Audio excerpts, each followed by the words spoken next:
The story begins with a scientist who had created a time machine capable of taking him into a completely new dimension. From there, in order to return home, he and his friends would have to face an extremely dangerous creature and an entire army of aliens. At the beginning, we see this strange world where a group of astronauts has landed on a planet that looks exactly like Earth, but in reality, that planet is millions of years behind our time. While they are exploring the place, one astronaut suddenly hears a loud roar. Terrified, he begins running wildly through the jungle and tries to call for help on the radio. However, no one responds, and shortly afterward, a massive dinosaur attacks him and swallows him whole. Meanwhile, on Earth, we see a scientist named Dr. Rick Marshall. Rick explains that if humanity does not change in the future, there will be a huge fuel shortage. Many people say this, but Rick also has a strange solution: going back in time. At that moment, the host mentions other scientists who believe Rick's theory is wrong. Hearing all this, Rick angrily walks out of the studio, but as he is leaving, he hears the host mocking him, so he returns. After that interview, Rick's reputation is completely ruined. Everyone starts making fun of him, and he is forced to spend the next 3 years teaching children. One day, while Rick is again being embarrassed in front of his students, a girl named Holly comes to meet him. She used to be his student. Holly asks him many questions about his research. Rick tells her that he was very close to proving his theory, but after that interview, he could not continue his research. However, to bring Rick back to his research, Holly shows him something strange. She had gone to the desert where she found a rock that was 265 million years old, and inside it, a lighter was trapped. Along with it, she also found a crystal that looked like a piece of very advanced technology. Later, after Holly leaves, Rick takes out his lighter from his pocket and realizes that it fits perfectly with the one found inside the rock. Seeing this, Rick is shocked. It clearly means that his research is correct and that he will indeed travel back in time, because how else could his lighter end up inside a 265-million-year-old rock? The next morning, Holly goes to meet the doctor again. When she reaches the lab, she sees that the entire place is messy, and Rick looks extremely tired. But he had worked tirelessly and successfully created the device that was most important for the time machine. Now, only one final test remained. To perform the test, they go into the middle of the desert. There, they visit the store of a man named Will. They ask him if he can give them a tour of a cave. After some conversation, the scientist and his companions sit in a small boat and begin moving through a tunnel.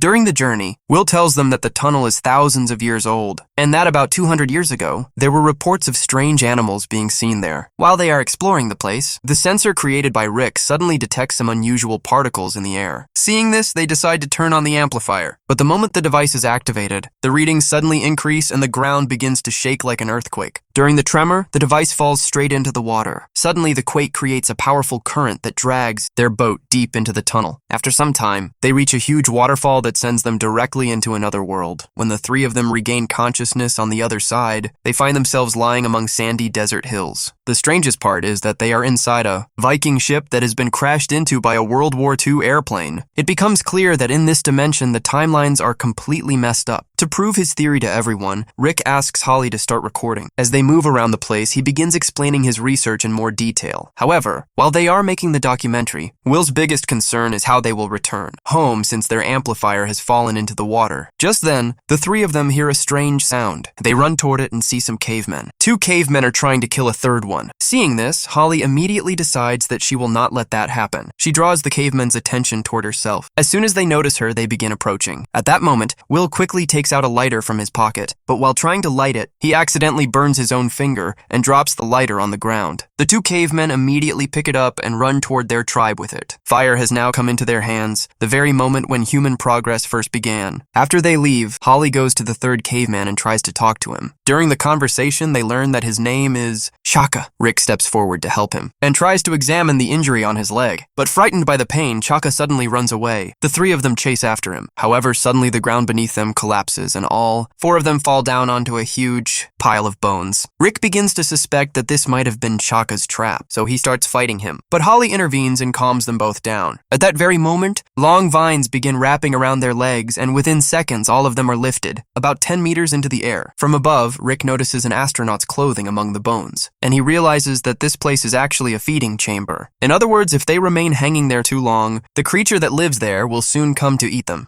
Understanding the danger, the 4 of them grab each other's hands and begin swinging like a pendulum, hoping to reach a nearby tree and escape. But while they are swinging, a huge dinosaur suddenly appears. The dinosaur is about to bite the professor's hand, but its mouth hits one of the vines, which breaks, causing all 4 of them to fall straight down. The dinosaur's mouth gets stuck there for a moment, and taking advantage of the opportunity, they quickly run away to save their lives. For a short time, they think they have escaped from the dinosaur, but then they get a very bad idea: to take its photograph as proof. As soon as the dinosaur sees them again, it attacks them once more. Chaka has no intention of taking photos, so he quickly runs across a bridge. The others immediately follow him. When they reach the other side, instead of running further, they stop and turn back to look at the dinosaur because it seems afraid to cross the bridge. Just when the dinosaur begins to turn away, Rick starts mocking it for being scared, but apparently the dinosaur does not like that at all. In the next moment, it turns around and charges straight toward them, even jumping across the canyon. Terrified, the 4 of them run into a nearby cave where the dinosaur cannot reach them. Even so, the dinosaur stands outside staring at Rick. From its gaze, it is clear that it has no intention of letting them go. Eventually, the dinosaur realizes they are not coming out and finally leaves. After that, they begin thinking about whether they should leave the cave or stay there for the night. Suddenly, music starts playing from somewhere. Hearing it, they follow the sound and find a record player lying next to the skeleton of a World War II soldier. After seeing this, they decide to spend the night there. Before sleeping, Rick says that Chaka will not sleep with them because those people were trying to kill him, which must mean he did something wrong and is probably a criminal of his time. However, Holly begins questioning Chaka, and gradually the truth comes out. It turns out that Chaka is actually a prince of that place, but some members of his own tribe had plotted against him and tried to remove him from the throne. The next morning, the professor wakes up and starts recording another video. Just then, Chaka and Will return with some fruits for everyone. But when Rick opens one of the fruits, hundreds of ants come out and crawl all over his body. Rick panics, but Chaka calmly eats all the ants in an instant. Suddenly, a bright beam of light shoots out from the jungle along with a powerful roaring sound. None of them understand what is happening, so they quickly go to the entrance of the cave. From there, they see something strange in the middle of the jungle, emitting plasma-like energy between the trees.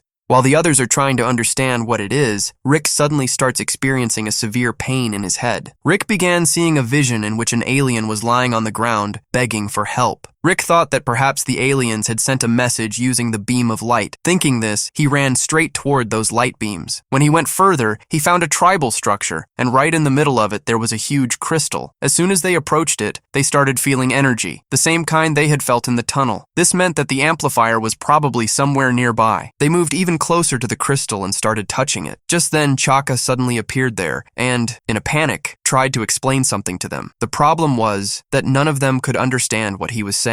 At that moment, hundreds of creatures called Sleestaks came out of the cracks in the rocks. Their mouths were wide open as if they were about to swallow them instantly. To defend themselves, Holly immediately removed her belt and prepared to fight. But then Rick noticed that the light falling on the belt was reflecting. An idea suddenly came to his mind. He began reflecting the light toward the eyes of the statues nearby. The light reflected from the statues' eyes and then struck the crystal directly. At that moment, the crystal suddenly activated like a portal and transported them into a completely different dimension where the Sleestaks could not reach them. In this new dimension, the 3 of them met the alien that Rick had seen earlier. The alien introduced himself as Enoch and said that he had accidentally become trapped there and now needed their help to return to his own planet. However, Rick replied that he had no idea how he could help because he knew nothing about this technology. But Enoch explained that he had intentionally called Rick there because he needed Rick's help to deal with someone named Zarn. In reality, Zarn was the leader of the Sleestaks, and now he wanted to use his power to conquer the entire universe. Enoch said that Zarn had already taken control of his planet using the crystals, and if Rick did not help him, Zarn would soon take over Earth as well and completely wipe out humanity. He further explained that Zarn needed a special device to achieve his goal, and that device was the one Rick had created. The alien said that they needed to quickly find the amplifier and bring it back so that he could activate the portal, send them home, and defeat Zarn. When they were about to leave to search for the device, Will said that he felt suspicious and wondered whether they should trust the alien so easily, but the rest of the group completely ignored his concerns.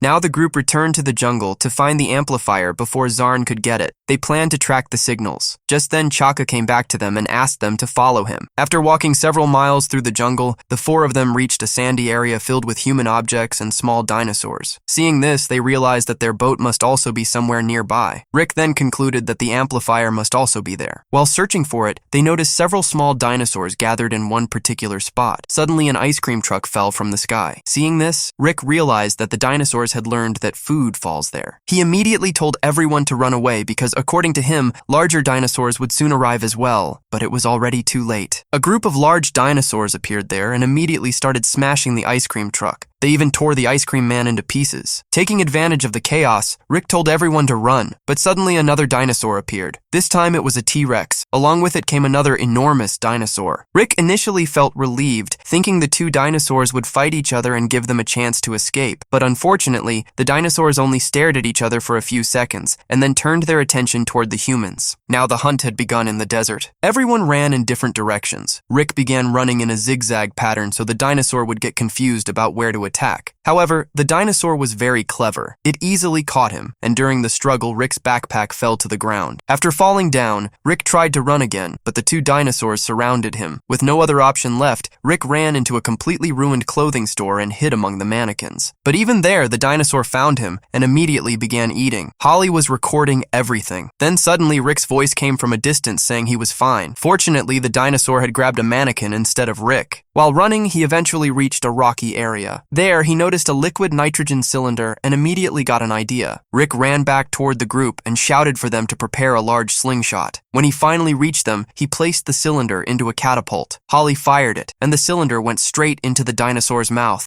In the next moment, the dinosaur began freezing from the inside and collapsed lifelessly onto the ground. However, gas continued building up inside its body, and soon it exploded like a bomb. The explosion scattered objects everywhere, and the amplifier fell onto the ground. Rick quickly ran to grab it, but before he could reach it, a huge flying dinosaur swooped down and carried the amplifier away. With that, all their hope seemed lost. Completely disappointed, Rick decided to give up. He quietly sat inside an empty car and waited for everything to end. But Holly encouraged him and said they must keep moving forward for the sake of the research. Later that night, Rick came to her carrying a banjo and began playing a song as an apology. But while he was singing, a mosquito the size of a hand appeared and began sucking blood from his neck. Rick slowly became pale and weak, but he continued playing the banjo. Gradually, the mosquito grew even bigger after drinking all his blood, leaving Rick completely unconscious and lifeless. The next morning, Rick somehow managed to wake up. Then the group set out to find the nest of the flying dinosaur. Eventually, they discovered it right above the mouth of a volcano. However, Will and Chaka refused to go inside, so Rick decided to retrieve the amplifier himself. Holly warned him to be extremely careful around the eggs, because even a small change in temperature could cause them to break. Rick slowly moved forward and finally reached the amplifier. But as soon as he touched the device, the eggs began cracking. The baby flying dinosaurs started screaming loudly, which could easily attract their mother. To calm them down, Rick immediately began singing a lullaby while slowly backing away. Surprisingly, the babies actually fell asleep, and Rick safely returned to his group. After recovering the amplifier, they went to an abandoned hotel in the desert and celebrated beside the swimming pool. During this time, Holly repaired the device completely. When she finished, she moved a little distance away and switched on the amplifier. As soon as the machine activated, another interdimensional portal opened. Inside the portal, Holly saw a tunnel filled with many crystals and several dinosaur eggs. But suddenly a hologram appeared there. It turned out to be a message from Zarn. He said that Enoch had escaped from prison and had already obtained everything he needed to conquer the universe.